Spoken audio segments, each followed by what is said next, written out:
Bom dia, senhoritas e senhoritas. Estamos iniciando a gravação da aula de hoje, o trabalho dos pensadores Gobineau. Podemos começar, grupo. Então, neste trabalho iremos apresentar ideias que desenvolvemos, análise dos escritos e a vida de Arthur Gobineau. Ele conseguiu o reconhecimento após escrever o seu livro, O Ensaio sobre a Desigualdade das Raças, publicado no ano de 1850. Gobineau teve uma influência bem gritante nos intelectuais brasileiros, sendo um dos grandes nomes de estudo quando o assunto é formação de teoria das raças. O objetivo do trabalho é apresentar um breve resumo sobre a história e pensamento político, econômico e social de Arthur Gobineau.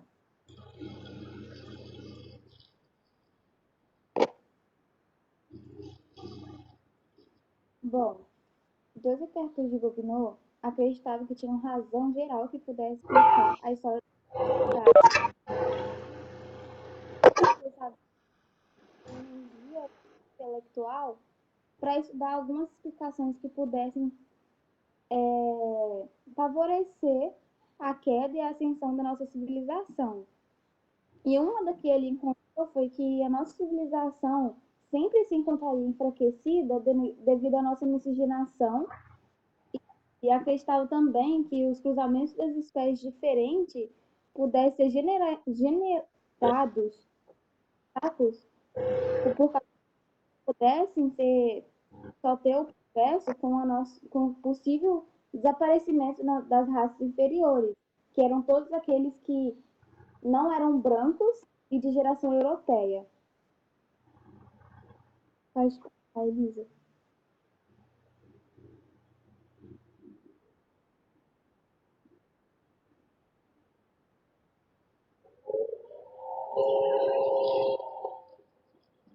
Joseph Arthur Gobineau nasceu em 14 de julho de 1816 e foi a óbito no ano de 1882. Ele foi filho do capitão Louis de Gobineau e de Anne Madame de Jazz. Morou em Village de Havre e aos 14 anos teve que fugir com sua mãe e irmão para tentar uma vida melhor na Suíça com um jovem Dante que se chamava Charles Sautin, que foi preceptor de eu. A sua fuga ajudou em vários fatores, e uma delas foi os seus estudos. Ele estudou latim e grego no colégio de Vienne, com aulas dadas em alemão. Mas anos depois, sua família teve que fugir de novo para a Alemanha. Gobineau, apesar da sua família não ter grandes posses, ele, graças à sua genealogia, ele conseguiu colocar a sua família na aristocracia. A sua genealogia era de conhecimentos superficiais da nossa humanidade. Ele foi um diplomata, filósofo, um escritor, mas também alguns depois ele foi escultor, porque ele escultou algumas coisas pro imperador do mundo. Com a Clemence Moretti, e com quem teve as suas duas filhas, que foi a e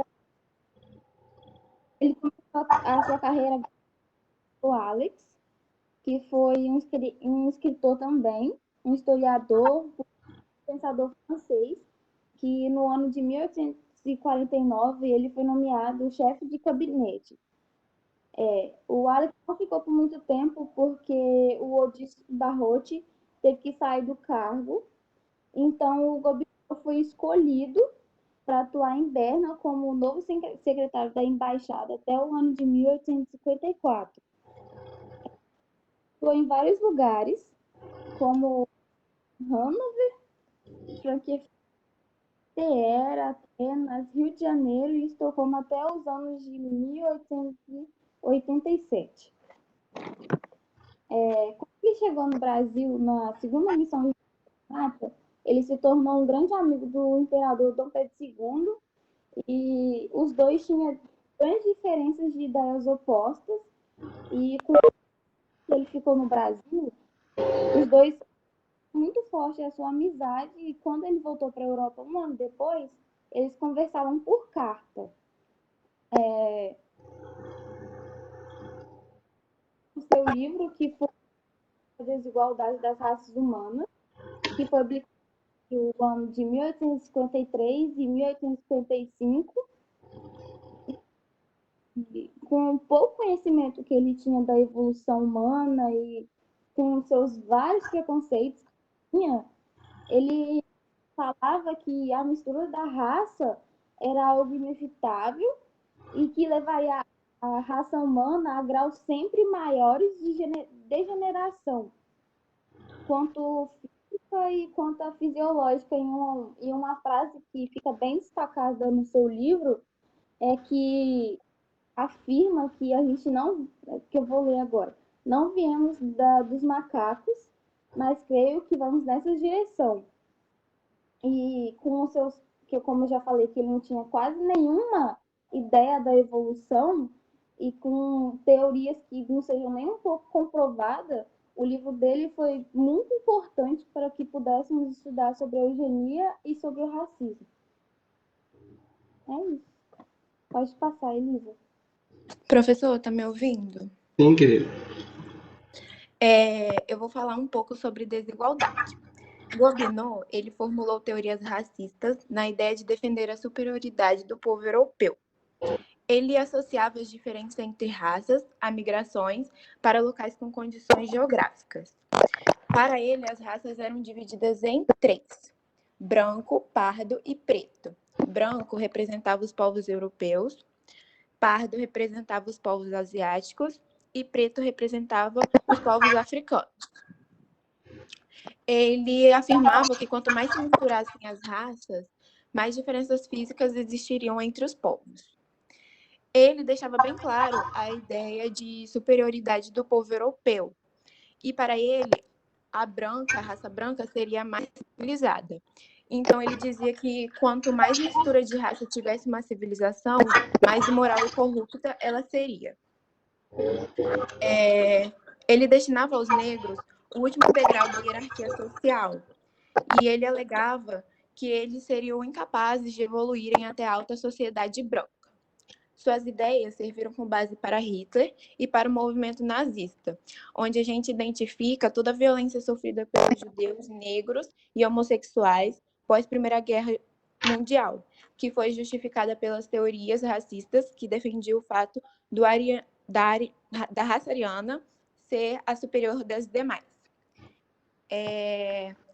Quando Gobineau veio ao Brasil, ele disse que o Brasil seria um país sem futuro, pois ele era formado de um povo inferior vindo do continente africano.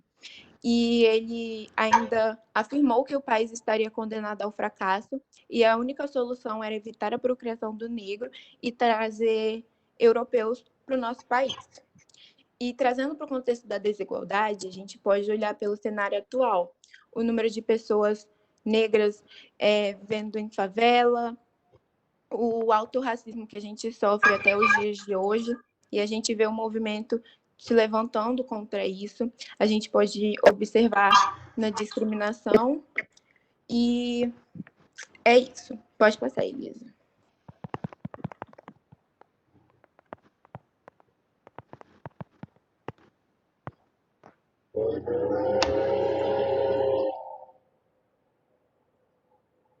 Bom, a eugenia pode ser traduzida como bem Fala mais nascido. perto do microfone, tá longe, tá baixo.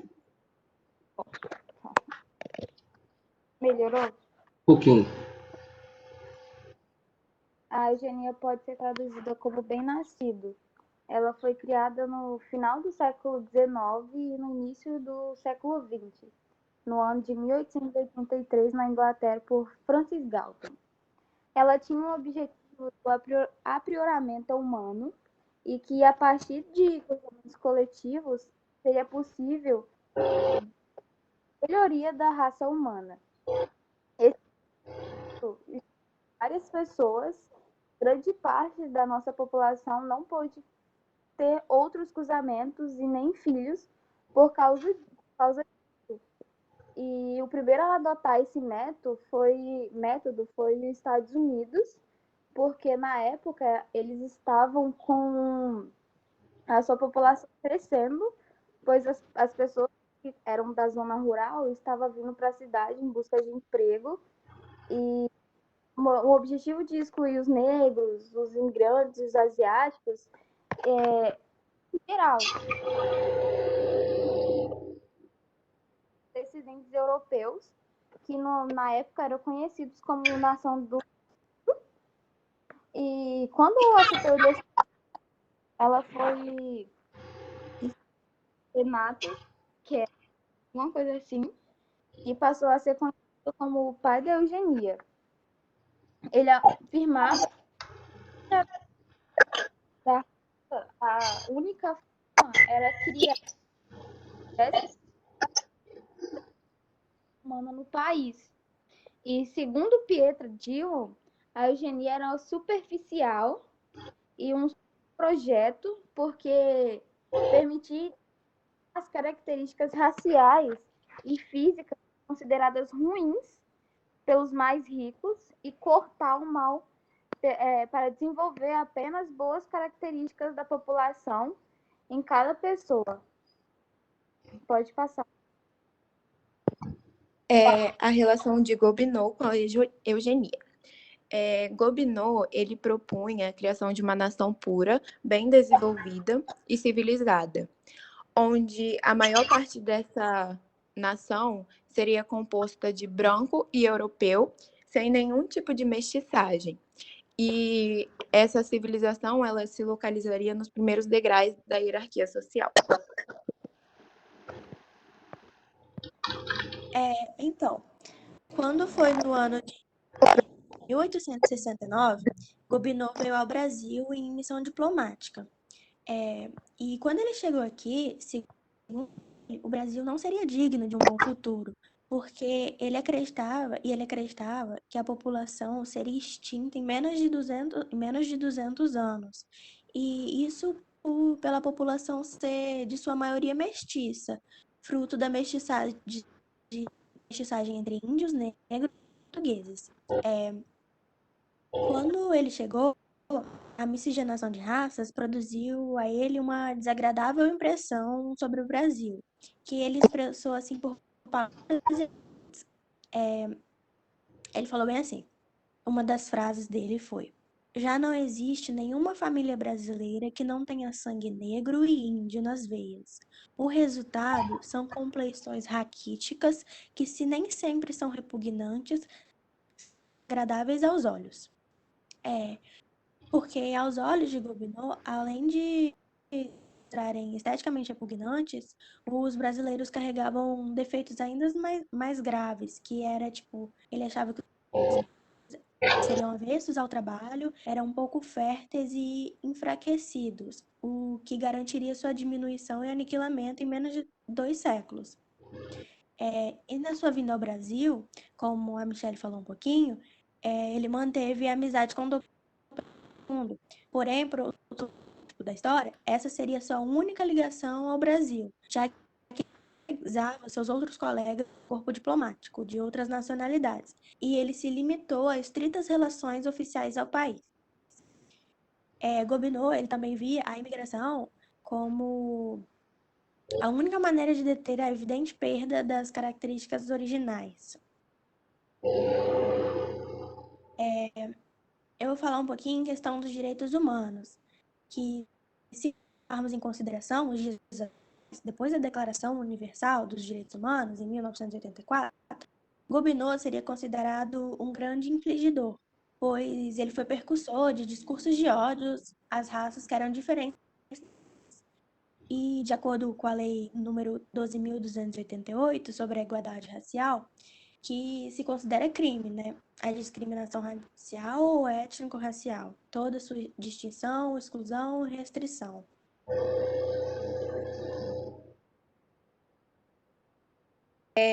Depois deste trabalho, a gente conclui sobre quem verdadeiramente é Arthur de Gobineau e, a partir das suas percepções, entender o fenômeno de discriminação presente na nossa sociedade até os dias atuais. Para a gente entender um pouquinho, foi necessário a gente fazer um estudo clássico da formação das teorias raciais no Brasil e sobre sua mixigenação através das que se dissociaram e se desenvolveram. Gobineau também, ele buscou expor o branco como superior às demais raças e o negro com a sua inferioridade, sempre culpado pelo atraso de desenvolvimento que se pode chegar a uma sociedade. A gente também nós podemos concluir que Gobineau ele ficou com o legado de pai do racismo moderno e ele passa uma falsa impressão de que o francês teve grande aceitação em seus dias. Gobineau viveu sua vida baseada em mentiras, tendo que se sustentar de um patriotismo falho. É isso.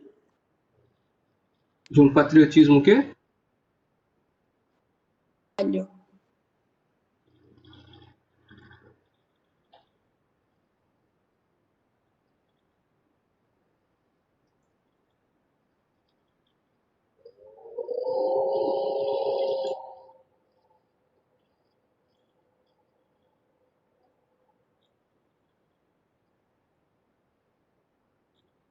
Uhum.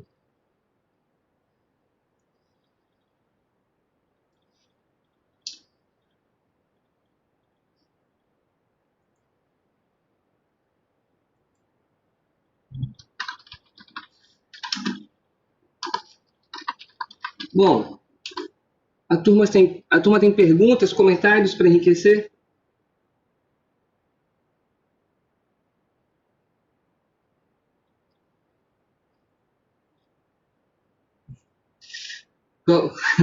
Como assim, Yasmin?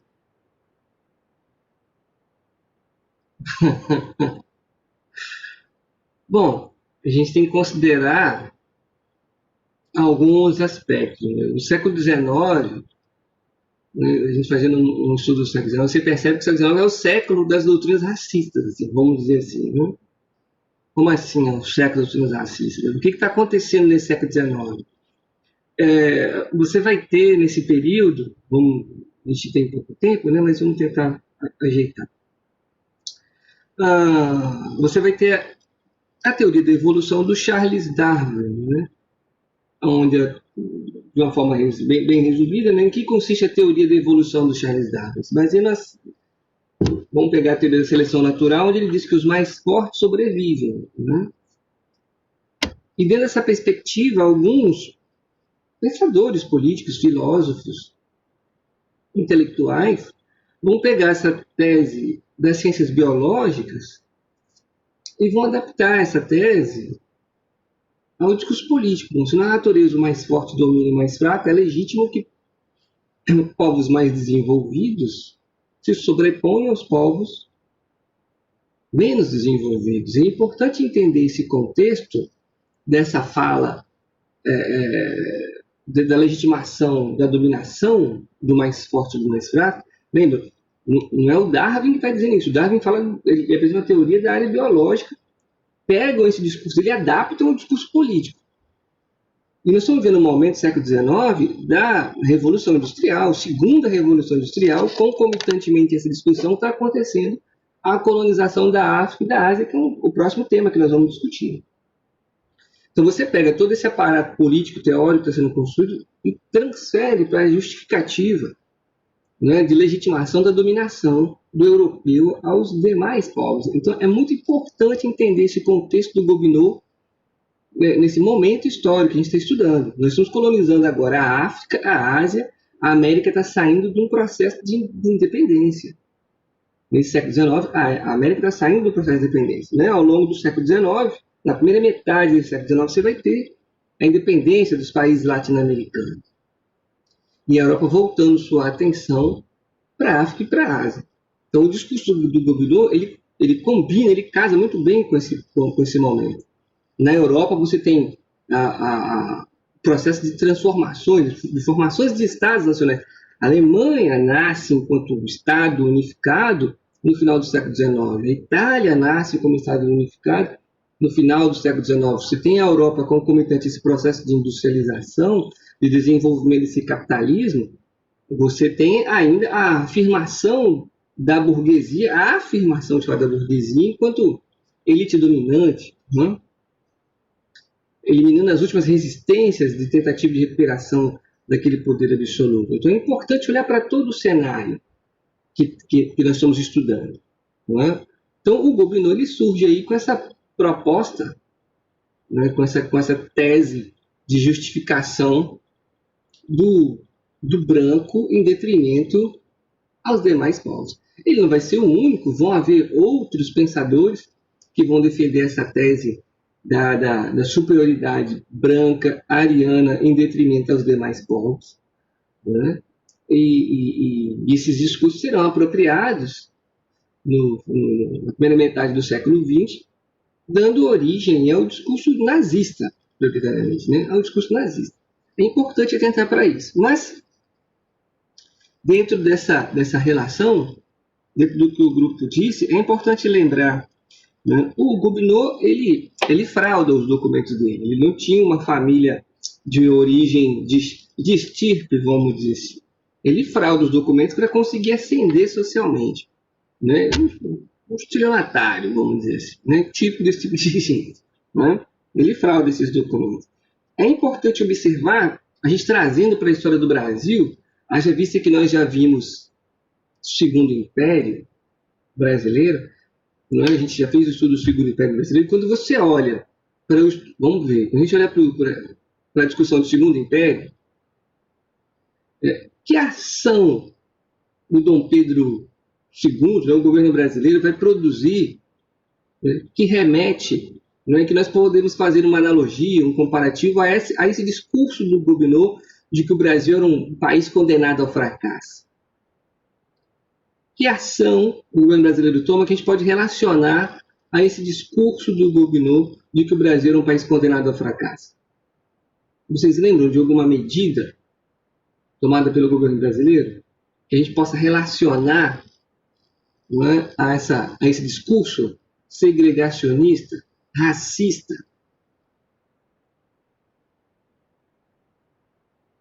Mandando aí para o grupo. Né? Alguém da turma?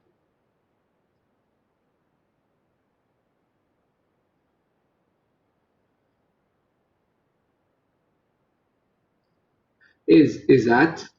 Né? Quando a gente abre a discussão sobre imigrantes no Brasil, né? Qual é a justificativa da história oficial? Né? A história oficial, os imigrantes estão vindo para o Brasil com qual objetivo? Os imigrantes estão vindo para o Brasil com o objetivo de ocupar os espaços de trabalho, haja vista que vai ocorrer a abolição da escravatura. Não tem esse papo, né? Então, os imigrantes estão vindo para aqui para ocupar espaços de trabalho, para trabalhar no Brasil, né? Bom, por trás desse discurso existe toda uma política de tentativa de embranquecimento da população. Né? O imigrante aqui, né, você traz esse monte de imigrante pobre que não tem onde cair morto na Europa, eles mandam para cá, vem para cá tentar a vida aqui. Né? E aí essa mistura desse imigrante, né, com esse povo condenado ao fracasso, né, que é a soma de tudo que é ruim, o preto, o índio, e esse europeu, vamos colocar assim, esse europeu que vem para cá, geralmente esse português vem para cá, quem vem para cá são os degenerados, vamos colocar assim. Era impossível que o Brasil fosse alguém ou tivesse alguma oportunidade, alguma chance de se desenvolver enquanto potência. Então a vinda desse europeu para cá, desse novo modelo europeu para cá, essa nova mistura poderia, quem sabe, olha lá, com muito esforço, melhorar a raça do povo brasileiro. Né? Melhorar a raça do povo brasileiro. E aí você tem esse discurso associado. É importante frisar, o Gobineau, apesar de estar no Brasil, ele odiava estar no Brasil, ele detestava estar no Brasil. Na realidade, a vinda dele para cá, ele entendia aquilo como uma punição, como um castigo. Ele detestava tudo que tinha, tudo e todos que tinha. Para estabelecer essa relação de amizade com o Dom Pedro II, né, o Dom Pedro II ele era um homem ligado à ciência, ao estudo, às teses. Né? A gente tem que parar para avaliar a perspectiva de Dom Pedro depois com mais cuidado em relação a isso. Né? Como que Dom Pedro lia e entendia esse discurso do Gobineau. Né? Será que o Dom Pedro acreditava nesse discurso do Gobineau de fato? Ele estava preocupado com o Brasil de fato? Precisa entender essa mentalidade do Dom Pedro II ao se alinhar ou dar ouvidos ao Gobineau, sempre sem desconsiderar o momento em que ele está inserido. Mas essa é uma discussão mais para frente. Então é importante perceber a vinda desses imigrantes para cá, uma tentativa de salvação do povo brasileiro, dentro da perspectiva de que a gente era composto por tudo aquilo que não prestava. Esse discurso de que o Brasil era um país fadado ao fracasso, ele vai permear o imaginário da população por bastante tempo, certo? A ideia de que o Brasil é preguiçoso, o brasileiro é preguiçoso, que o brasileiro não gosta de trabalhar, né? Isso vai permear o imaginário de muita gente. Eu lembro que a gente ouvia isso com muita constância na década de 70, na década de 80, esse imaginário de que se confundia, né, com o discurso de que, de um lado, você tinha um discurso mais nacionalista, que o Brasil era o país do futuro, o gigante adormecido, e blá, blá, blá, blá, blá, blá, com esse discurso concomitante de que o brasileiro é preguiçoso, que o brasileiro não gosta de trabalhar e por aí. Né? É importante observar que esse discurso fortalece a desigualdade, porque ele reforça um discurso racista. Né? Ele reforça um discurso racista. Está claro aí? Recomendo para vocês, vai ficar pequeno, mas acho que eu já mostrei para vocês a revista Cult, que fala de deixa eu ver aqui, o que é o feminismo decolonial. O que é essa revista? Quem tiver acesso, joga lá, vocês têm rede social, vai lá no Twitter, reportagem lá. E a introdução está falando exatamente desse processo, de como que a colonização, né, você analisando o processo colonizador da América, né, no caso, vamos falar do Brasil, né, você tem uma Europa saindo do processo de servidão, né, ampliando o processo de relação entre quem domina a força de trabalho e quem domina os meios de produção, né, se iniciando esse processo de trabalho remunerado, e concomitante a esse processo que está se iniciando e se desenvolvendo cada vez mais força na Europa, você estabelece com a América uma relação entre dono e objeto, sendo o objeto o escravo, seja o escravo, o negro ou o índio. Né? E quando você tem um contato aqui na América com o índio e traz o negro, agora, como é que o europeu olha para esse índio e olha para esse negro? Ele olha para esses dois grupos como inferiores. Né? Toda uma visão eurocentrista vai ser aplicada a esses dois grupos. E toda violência produzida a esses dois grupos será legitimada. Eles serão vistos como inferiores, porque o que você tem? Você tem a cultura europeia sendo comparada à cultura africana, à cultura indígena, aos seus comportamentos, às suas relações pessoais, familiares, a forma como se veste, a forma como come, a forma como se diverte, a forma como se relaciona sexualmente, a forma como lida com a religiosidade específica de cada um desses pontos. E o europeu olha para esses comportamentos, compara com o seu e diz, bom, tudo isso aqui ligado a africanos e nativos americanos, né, é ruim. Tudo isso deve ser destruído e nós devemos, e aí vem o europeu com seu discurso de salvação, né? Nós devemos salvá-lo. Né? Nós devemos salvar. A questão é que ninguém pediu para ser salvo. Né? Nós devemos salvá-lo. Esse discurso de salvação torna-se uma verdade, né, justificada por todas as instituições. É importante frisar que nesse contexto, né, a mulher, seja ela africana, seja ela nativa da América, ela está no último escalão, né, de inferioridade. Né? Ela vai ser massacrada nesse processo. E você reforça todo o discurso, né, não só racista, mas machista em relação a essa mulher, porque ela está na base. Aí, na base, quando eu digo, ela está na última instância, né, de valoração. Ela vai ser vista como inferior, não só por ela ser negra ou indígena, mas por ela ser mulher. Então é importante observar como que esse discurso do Gobineau casa com esse processo de construção da América que vem desde o século XVI, não é? Nós estamos aqui no século XIX, 300 anos de exploração colonial, reforçado, não é? Pelo Gobineau no século XIX, que busca aí agora essa Europa, a colonização da África e da Ásia. No século XVI, a África ela foi explorada, agora nós vamos colonizar de fato, né? Nós vamos ocupar a África, né? Em busca de mercado consumidor, matéria-prima e mão de obra barata para a nossa indústria. E, mais uma vez, nós vamos levar o discurso de salvação. Vamos levar até aqueles povos selvagens, porque você está construindo no século XIX a distinção entre selvagem e civilizado, como que você mede o grau de civilização de um povo? Ora, você mede o grau de civilização de um povo a partir de alguns pensadores do século XIX, de acordo com o grau de desenvolvimento tecnológico desse povo. Dentro dessa perspectiva, qual é o povo mais civilizado do mundo? A Inglaterra. E os demais povos, quando você olhava para os demais povos, principalmente os povos da África, que nós estamos olhando para ele agora como tipo de colonizar de fato, e a Ásia, eles são os mais atrasados. Você tem na África, no século XIX, pessoas que vivem ainda no modo econômico primitivo, caça e coleta. Então a Europa se coloca como: vamos salvar esse indivíduo, vamos levar até eles a civilização, o progresso. Mas se ele não quiser, não, ele vai ser civilizado por bem ou por mal. Portanto, esse discurso é todo discurso de exploração, colonização, dominação de um povo sobre o outro. Então é muito importante ler e atentar para como o discurso do Gobineau favorece esse discurso. E no século XIX você vai ter aí o discurso nazista.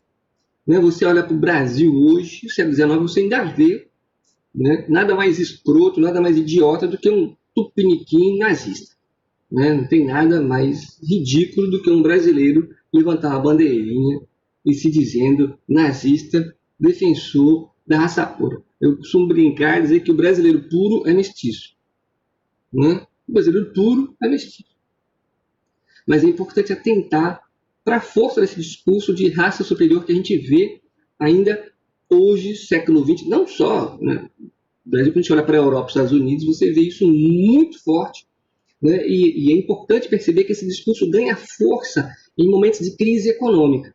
Quando você vive uma crise econômica, há uma tendência a você procurar responsáveis, há uma tendência a você procurar culpados para isso. Em alguns países na Europa, por exemplo, numa crise econômica, o que você vê? Você vê, por exemplo, o cidadão, vamos dar um exemplo aqui, por exemplo, um francês legítimo, vamos dizer assim, um francêsão lá, ele olha para si, ele vê um homem desempregado. E quando ele olha para o lado, ele vê, por exemplo, um atendente de lanchonete, imigrante, descendente de um imigrante, trabalhando. Aquele emprego tem que ser meu. E aí você passa a culpar aquele imigrante ou aquele indivíduo que não é francês pelo seu fracasso. Eles vêm para cá e roubam os nossos empregos, eles vêm para cá e ocupam os nossos espaços. Então esse discurso de pureza, esse discurso racista, esse discurso segregacionista, ele ganha força nas crises econômicas, isso de uma forma geral. Então, é muito importante atentar para esse discurso de raça pura, de superioridade de A sobre B, principalmente nesses momentos de crise econômica. É muito relevante entender o discurso do Gobineau. Eu espero que a turma tenha acompanhado a apresentação do grupo e a nossa fala.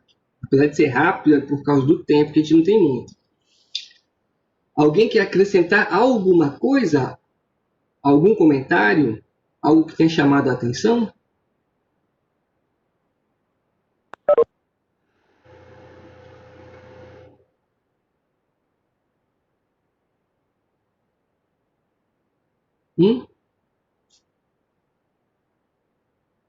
Por favor? Nada? Algum outro pensador gostaria de fazer alguma relação?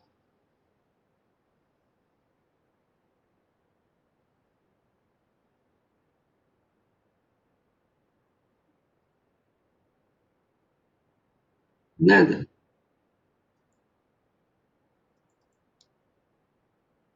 Deixa eu escrever aqui.